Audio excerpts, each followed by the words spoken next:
ማንም አታሳልፉት።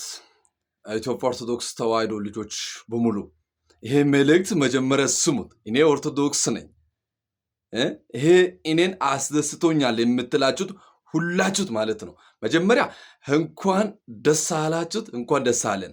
ይሄ መልእክት አባታችን ያሉት መልእክትን ከሰማችሁት በኋላ 20 ጊዜ ሼር አድርጉ፣ ኮፒ ሊንክ አድርጉ፣ ሪፖስት አድርጉት። መጀመሪያ ግን ይሄ ስሙት ሁላችሁት።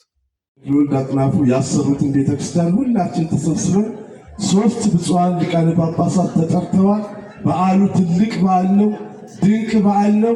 የወላይታ ሕዝብ አይቀር 6 ብፁዓን አበው ሊቃነ ጳጳሳት ልክ ትናንትና ርዕሰ አድባራት ወገዳማት ደብረ መንክራት አቡነ ተክለ ሃይማኖት ሲመረቅ የመጡ ጳጳሳት ብዛት 6 ናቸው። በዙ በእንዴቾም ብፁዓን ማርያም በአንድ ዓመት የተሰራ ካቴድራል ማለት በእውነት እጅግ በጣም እንግዲህ መልካም ዛፍ መልካም ፍሬ ያፈራል እንደሚባለው ሊቀ መዘምራን መምህር አጥናፉ በእውነት መልካም ዛፍ ናቸው። የእሳቸው ልጆች ደግሞ መልካም ፍሬ ሆነው በእውነት ይህንን ቤተክርስቲያን እሳቸው ርስታቸውን ሰጡ፣ ልጆቻቸው ቤተክርስቲያን ሰጡ። ታሪክ ነው በእውነት።